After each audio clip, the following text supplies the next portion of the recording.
Bueno, muy bienvenidos y bienvenidas a la última clase de la unidad 4 de la diplomatura en estadísticas públicas. Un poco la idea es retomar en esta última sesión algo que quedó picando, ¿no? En la última clase y que tiene que ver con mirar las condiciones de vida de los hogares más allá de la medición monetaria, ¿no? Nosotros en la unidad 4 hicimos un recorrido que partiendo de la distribución funcional del ingreso, miraba la participación de la remuneración al trabajo asalariado, a las otras, al excedente bruto de explotación, al ingreso mixto. Después dijimos que era importante mirar la distribución personal del ingreso, que la distribución personal del ingreso nos permitía mirar una, sumar una complejidad adicional, ¿no? A lo que veníamos viendo. Y después empezamos a mirar dentro de la distribución personal del ingreso los distintos conceptos del ingreso, ¿no? Ahora, en la clase pasada también dijimos que justamente nosotros podíamos mirar el ingreso, ¿no? Desde una perspectiva muy vinculada justamente con la participación que tienen los hogares en la distribución del producto social. Y una de esas cuestiones interesantes o importantes a mirar tenía que ver justamente con pensar la dimensión de las condiciones de vida familiares desde una perspectiva amplia, ¿no? Y así fue que la clase anterior introdujimos la cuestión o la perspectiva o el análisis de la pobreza como un estudio de las condiciones de vida y aclaramos que, a diferencia de lo que veníamos haciendo cuando solamente mirábamos el ingreso, su evolución en el tiempo, cuando pensamos en la pobreza siempre estamos pensando en una dimensión de tipo comparativa, ¿no? Eh, ¿Qué quiere decir esto? Quiere decir que cuando pensamos en la pobreza, estamos comparando el índice de un ingreso, ¿no? Que tienen las familias con un parámetro. El parámetro en este caso, como dijimos la vez pasada, era la línea de pobreza, ¿no? Entonces, lo que hoy quisiéramos hacer es dar un paso más, ¿no? En pensar, bueno, ¿qué otras aproximaciones, ¿no? hay para pensar las condiciones de vida, ¿no? Y en particular, ¿qué nos ofrece una mirada no monetaria? Y también qué recursos tenemos en términos de la estadística pública para aproximarnos justamente a esta realidad de la pobreza, de las condiciones de vida más allá de los ingresos, ¿no? Y entonces lo que vamos a mirar hoy tiene un poco que ver con eso y vamos a dejar como unos recursos también en el campus para ustedes los informes de prensa y un montón de materiales que justamente contribuyen o apuntan a mirar esta cuestión, ¿no? Em, y como para empezar, acá unos disparadores, ¿no? Bueno, por ejemplo, esta cuestión que salieron dos informes este año, que repercutieron en los diarios, en algunos medios, acerca de, bueno, por ejemplo, que la ciudad de Buenos Aires dejó de tener, después de 40 años, la menor tasa de necesidades básicas insatisfechas. Bueno, ¿qué quiere decir esto, no? ¿Qué se está mirando cuando hablamos de necesidades básicas insatisfechas, ¿no? Y al otro lado también tenemos que, por ejemplo, casi medio millón de hogares en todo el país no tiene acceso al agua y tiene NBI, ¿no? O sea, necesidades básicas insatisfechas. Bueno, ¿qué quiere decir esto? ¿Cómo se mide esto de no hay acceso al agua? ¿Qué quiere decir? Entonces, un poco la agenda que está planteada es, bueno, primero mirar las condiciones de vida más allá de los ingresos, por qué esto es importante, por qué puede llegar a ser un aporte relevante. En segundo lugar, el estudio de las condiciones de vida a partir de la encuesta permanente de hogares, cómo se hace, hay un informe regular que lo vamos a ver, que sale a partir de la encuesta permanente de hogares, que es quizás menos conocido que el índice de pobreza monetaria que sale también semestralmente y que es mucho más popular. Después vamos a meternos en un tema muy interesante, un desarrollo muy pionero en América Latina, como fue la medición de la pobreza estudio de las condiciones de vida y la pobreza a partir del método de las llamadas necesidades básicas insatisfechas. Y por último, vamos a presentar algunos aspectos de otro índice no tan conocido, quizás como el DNBI, pero sí importante, desarrollado también en el contexto del INDEC, del Instituto Nacional de Estadística y Censos, que se llama Índice de Privación Material de los Hogares, ¿no? Eh, Nos interesa retomar el estudio de las condiciones de vida porque es consustancial a los temas que venimos pensando en el marco de la diplomatura, ¿no? Es decir, nos interesa pensar de qué manera las personas, los hogares, tienen participación en distintas esferas vinculadas con el bienestar, las capacidades de reproducción y en particular las capacidades de reproducción material, ¿no? Entonces, sí hay una cuestión que nosotros dijimos ya la clase pasada, cuando presentamos la cuestión de la medición de la pobreza, que hicimos referencia a esta distinción que llamamos que la literatura, que la bibliografía, digamos, la literatura especializada, ¿no? Llama los enfoques directos e enfoques indirectos para medir la pobreza. Los enfoques directos, mejor dicho, los enfoques indirectos, como por ejemplo el ingreso, nosotros dijimos, miden las condiciones de vida de una manera aproximada a través del ingreso. ¿Qué quiere decir esto? Quiere decir que hacen un supuesto, ¿no? Es decir, nosotros cuando medimos la pobreza monetaria, decimos, bueno, este hogar, que la vez pasada vimos, ¿no? El hogar, nuestro hogar modelo, que reúne una cantidad de ingresos, tiene un ingreso que está por debajo de la línea de pobreza. Esa línea de pobreza o línea de indigencia también puede ser, es el costo de esa línea nos marca unos parámetros alimentarios y no alimentarios necesarios para satisfacer algunas necesidades básicas, ¿no? El gasto en vivienda, el gasto en salud, el gasto en educación, etcétera, ¿no? ¿Cuál es el supuesto que tienen los métodos indirectos? Que las personas, a través de los ingresos, logran comprar, por ejemplo, esa canasta básica total o esa canasta básica alimentaria y efectivamente satisfacer sus necesidades. Pero nunca lo vamos a saber, ¿verdad? Dijimos la vez pasada, puede ocurrir, por ejemplo, que un hogar que gana 1,5 millones de pesos tiene un ingreso que está por encima de la línea de pobreza del hogar, pero quizás ese hogar está muy endeudado, ¿no?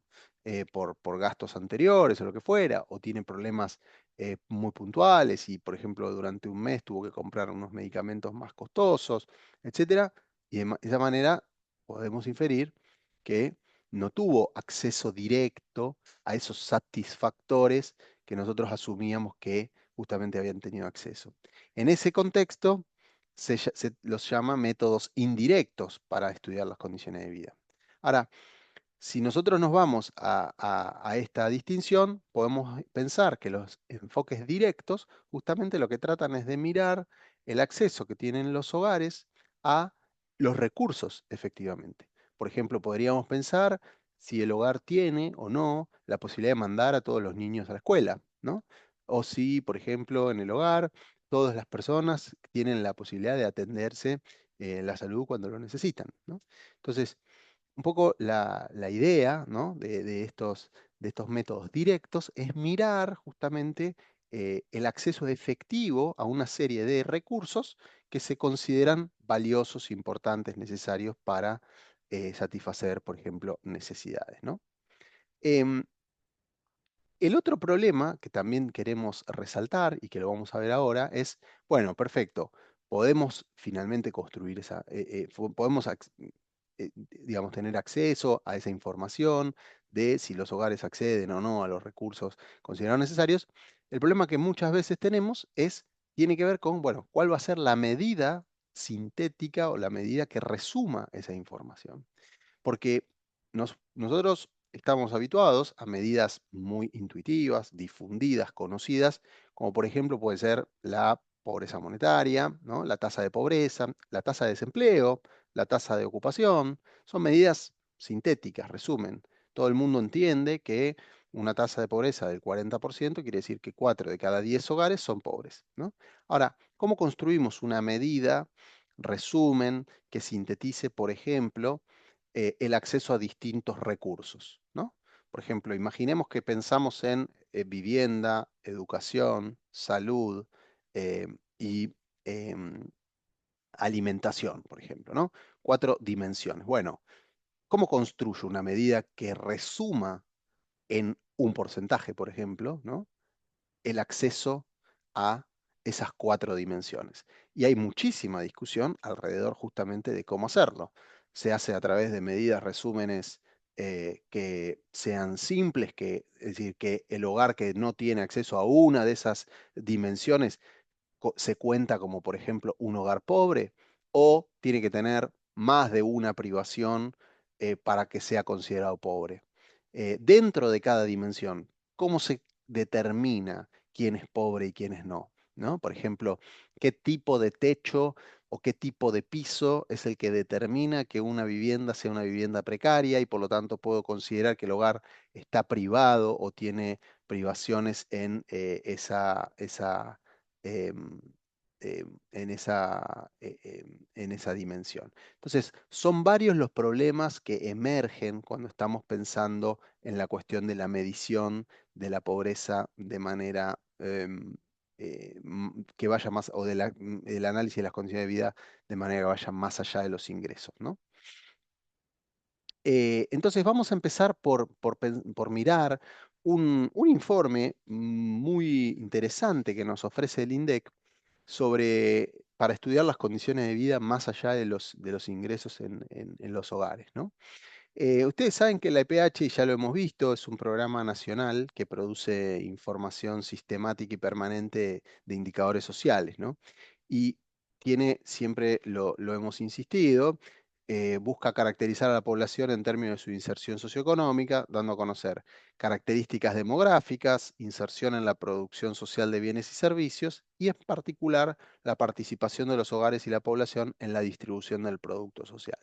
Justamente, ¿no? En este último eje, la encuesta, ya lo vimos, incluye, por ejemplo, la medición de características habitacionales, educacionales y particularmente de ingresos, ¿no? Temáticas todas que se inscriben en lo que nosotros llamamos el circuito de satisfacción de las necesidades, ¿no? Entonces, en ese marco, en particular, es que nosotros vamos a encarar o vamos a pensar el estudio de las condiciones de vida a partir de la encuesta permanente de hogares, ¿no?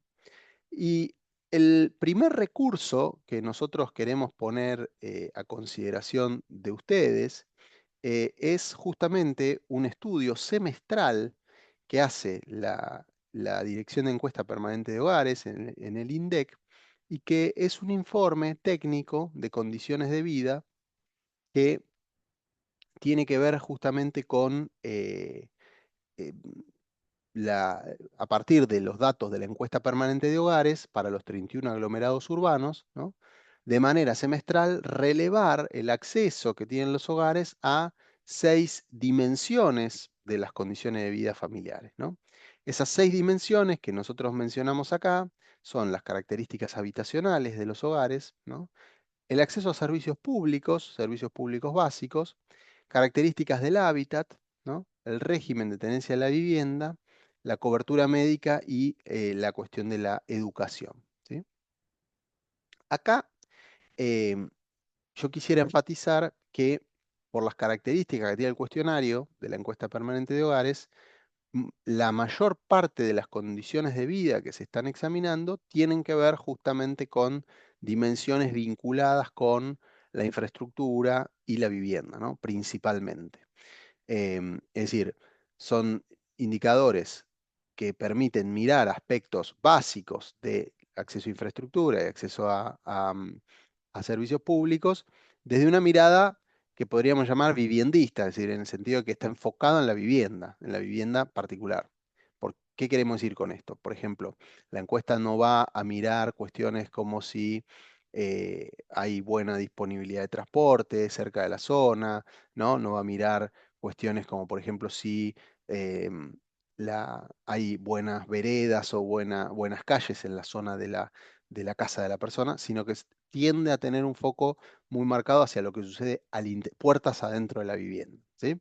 Esto es importante decirlo porque alumbra un tipo de diagnóstico y una serie de conclusiones para la política pública que son relevantes, ¿no? Pues si yo miro la vivienda, voy a tener elementos para diagnosticar lo que ocurre dentro de las viviendas de las personas, pero no voy a poder saber, por ejemplo, si no voy a tener mucha información sobre, por ejemplo, las características de los barrios de las personas, ¿no? Que también, desde el punto de vista de la intervención urbana, puede ser un aspecto muy importante.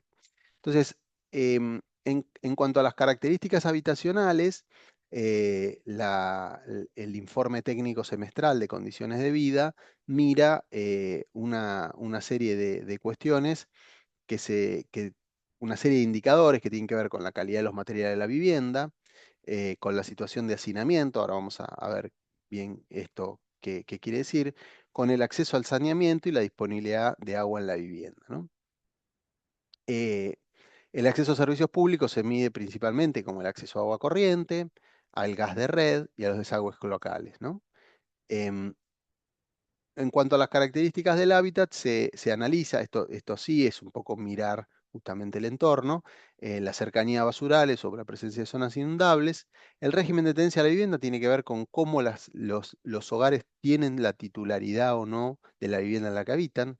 Esto típicamente implica distinguir entre propietarios, inquilinos o algunas distintas maneras de tenencia irregular, como puede ser propietario de la vivienda pero no del terreno, ¿no? Algo muy frecuente, por ejemplo, en barrios populares, eh, o, por ejemplo, estar con un permiso de hecho, perdón, una ocupación de hecho o una ocupación sin permiso del propietario. Es decir, hay distintas maneras de régimen de tenencia de la vivienda.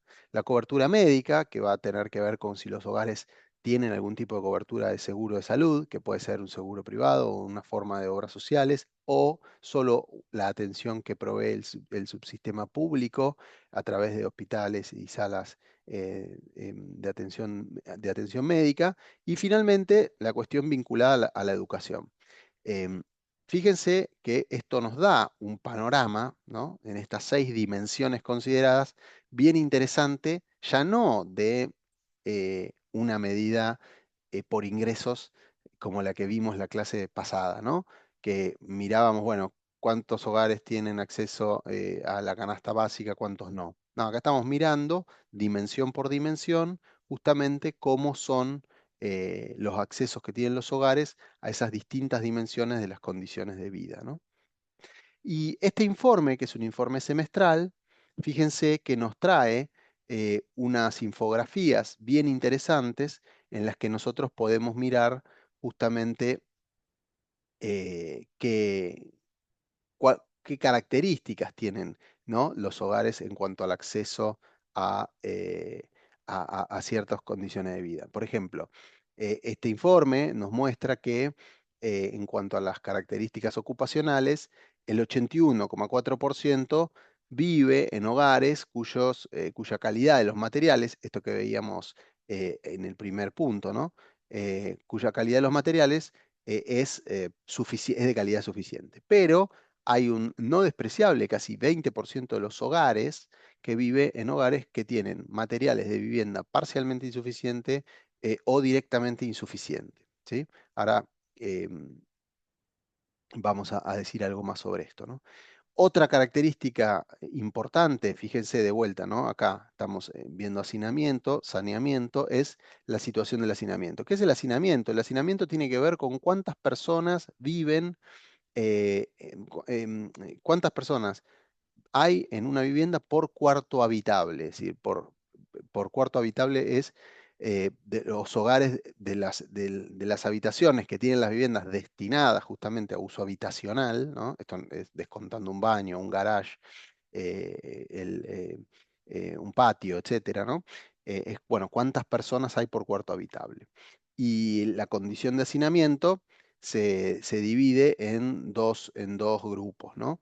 Eh, eh, lo que se llama el hacinamiento crítico y el hacinamiento moderado, ¿no? Menos de 2 personas por cuarto habitable, el 78% de los hogares, ¿no? Hay un 18% de los hogares en los que viven que viven en viviendas eh, en las cuales hay 2 a 3 personas por cuarto habitable y hay un 4,2% que viven en hogares perdón, hay un 4,2% de los hogares en situación de hacinamiento crítico. Esto es que hay 3 o más personas por cuarto habitable. Esto es simple, ¿no? Pensémoslo, por ejemplo, si tenemos dos ambientes, ¿no? Donde viven, hay un solo cuarto para dormir, vamos a tener, y tenemos 4 personas viviendo, tenemos una situación de hacinamiento, ¿no? Esa es la idea de mirar justamente los indicadores de hacinamiento.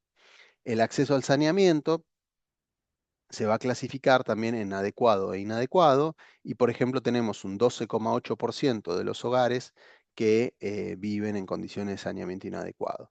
Fíjense, hay 1,9 millones, perdón, medio millón de hogares y 1,9 millones de personas, 6,3% de las personas y 5,4% de los hogares que habitan cerca de basurales, y hay casi un 8,4% de los hogares que viven cerca de zonas inundables, zonas que se inundaron con frecuencia hace poco tiempo, ¿no?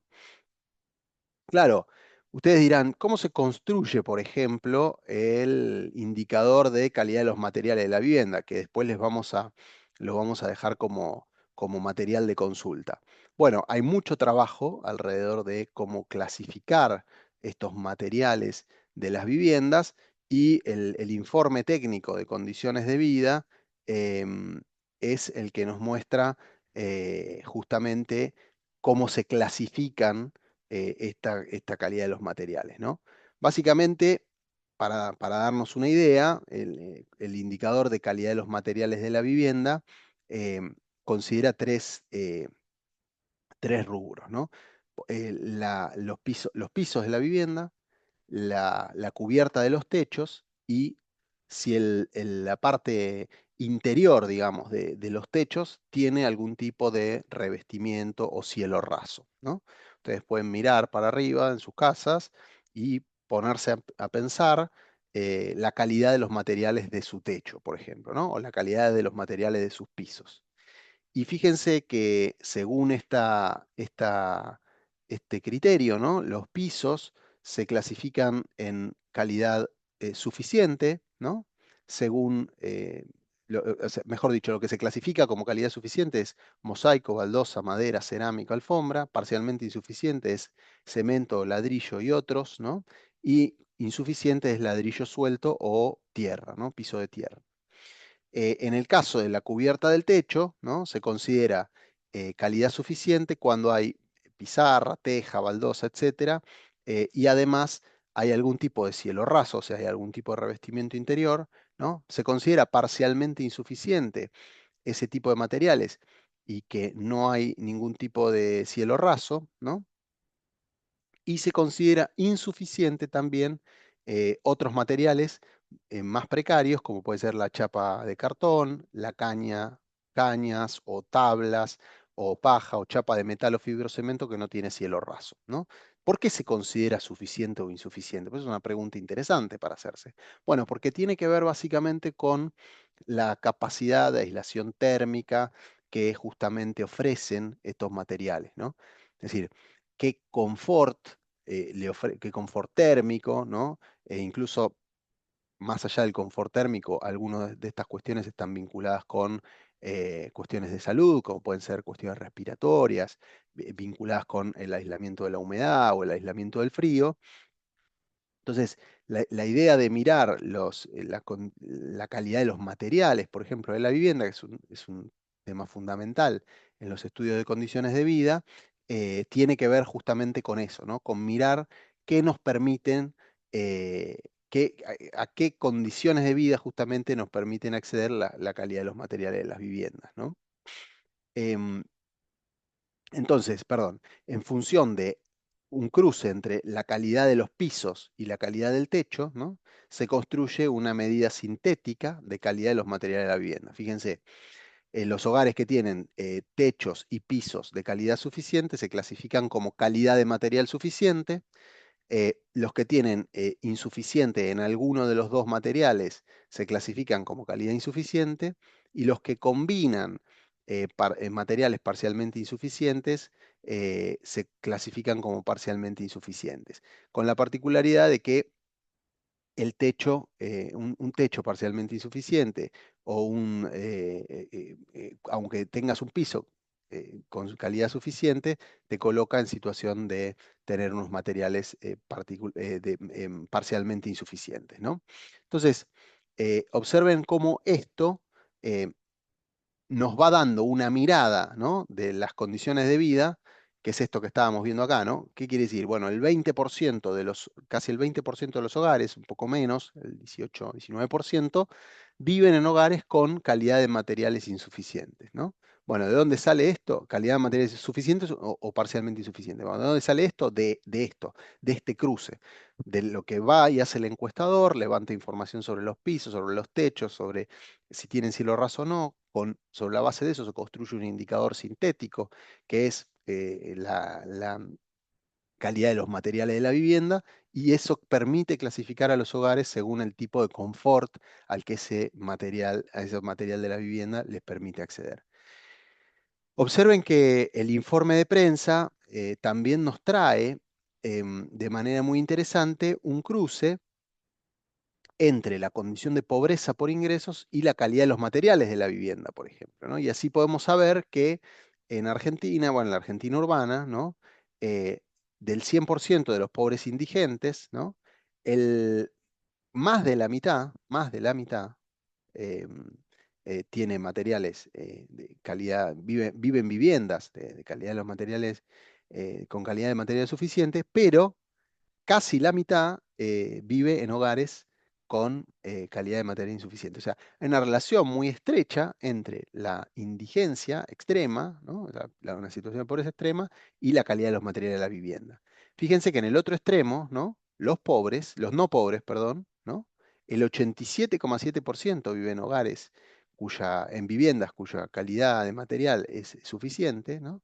El 87,7 frente al 52,1 de los indigentes, ¿no? Entonces, ¿esto qué nos permite ver? Nos permite ver que perfectamente las medidas de condiciones de vida a través de ingresos, como pueden ser la medición de la pobreza como un método indirecto que vimos la vez pasada, guarda relación con las medidas de condiciones de vida em, em, más directas, ¿no? Como puede ser, por ejemplo, la calidad de los materiales de la vivienda, ¿no?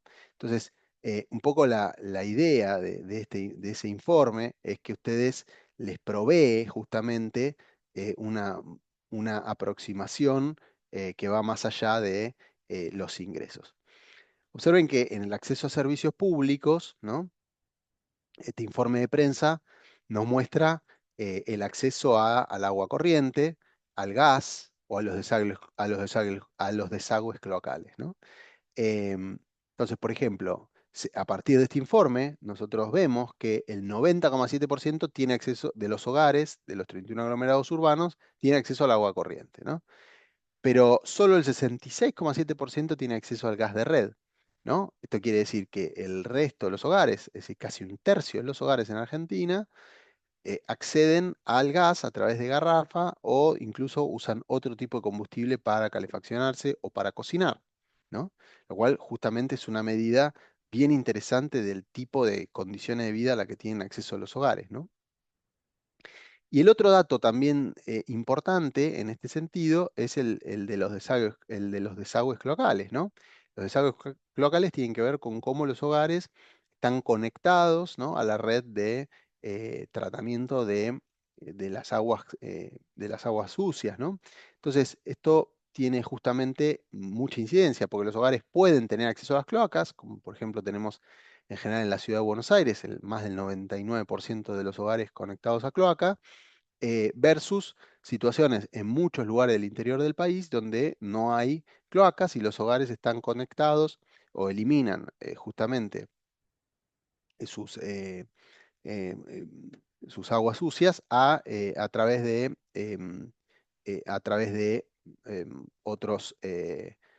otros dispositivos, como puede ser, por ejemplo, pozo ciego, cámara séptica, etcétera, ¿no? Y finalmente, el otro indicador que nosotros queríamos mirar o que se nos ofrece acá es el 54,3% de los hogares accede a los tres servicios, pero hay un 45,7% que no accede a ninguno, ¿verdad? Hay un 45,7% que no accede a, perdón, no accede a algún servicio, ¿no? O sea, o no accede al agua corriente, o no accede al gas, o no accede a los desagües locales, ¿no? Entonces, em, es un número muy importante de los hogares. Hay otro indicador que también habíamos comentado, que es el régimen de tenencia, ¿no? Y esto nos muestra que el 60% son propietarios de la vivienda y del terreno, el 22% son inquilinos o arrendatarios de la vivienda, ¿no? Entonces, ¿qué quiere decir esto? Bueno, tenemos un 60% son propietarios, un 22% son inquilinos, quiere decir que hay aproximadamente un 18% de los hogares que tienen una situación que no se encuadra exactamente ni en una situación de propiedad de vivienda y terreno, ni en ser inquilinos o arrendatarios de la vivienda, ¿no? Entonces, la idea es que justamente esto nos muestra distintas características de los hogares, ¿no? Cobertura médica es otro indicador interesante para mirar, ¿no? El 63,8% de los hogares tiene una cobertura, eh, tiene, digamos, en ese hogar hay obra social, prepaga mutual o servicio de emergencia, ¿no? El 16,5% de los hogares em, está con sistema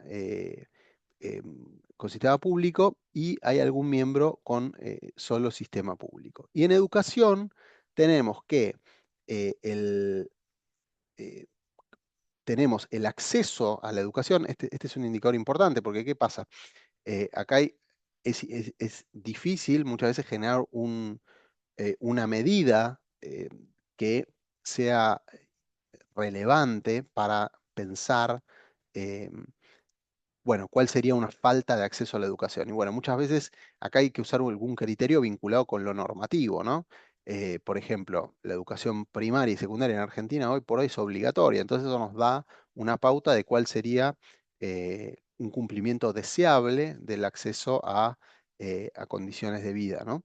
Entonces, fíjense, el 90,8% de los chicos de los hogares, perdón, el 90,8% de, de los chicos de 4 años asisten a establecimientos educativos.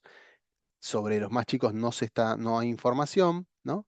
De los de 5 a 14, fíjense, apenas el 1% no asisten, ¿no? Esto es preescolar y educación primaria. Y de 15 a 17 años, el 5,5% no asiste, que es uno de los principales cambios que hubo en Argentina en los últimos años, ¿no? O sea, hay un nivel mucho más alto de asistencia a la escuela. Y finalmente se construye también una medida de clima educativo del hogar que es justamente un proxy, ¿no? De los hogares, de las medidas del nivel educativo que tienen todos los miembros de ese hogar, ¿no? Que nos permite, bueno, hay hogares con clima educativo muy alto, con clima educativo medio, con clima educativo alto, con clima educativo muy bajo o bajo, ¿no? Entonces, la idea es, en esta primera aproximación, ver cómo este estudio de condiciones de vida nos muestra un pantallazo de 6 dimensiones distintas de condiciones de vida de los hogares que no necesariamente se sintetizan en una medida de resumen. Acá nadie está diciendo el porcentaje de hogares con déficit en todas las condiciones de vida es tal, o el porcentaje de hogares pobres es tal, ¿verdad? Estamos usando justamente distintas dimensiones y las estamos mirando para pensar justamente su acceso a distintas dimensiones del bienestar, ¿no? Eh, a continuación vamos a meternos con el índice de necesidades básicas insatisfechas.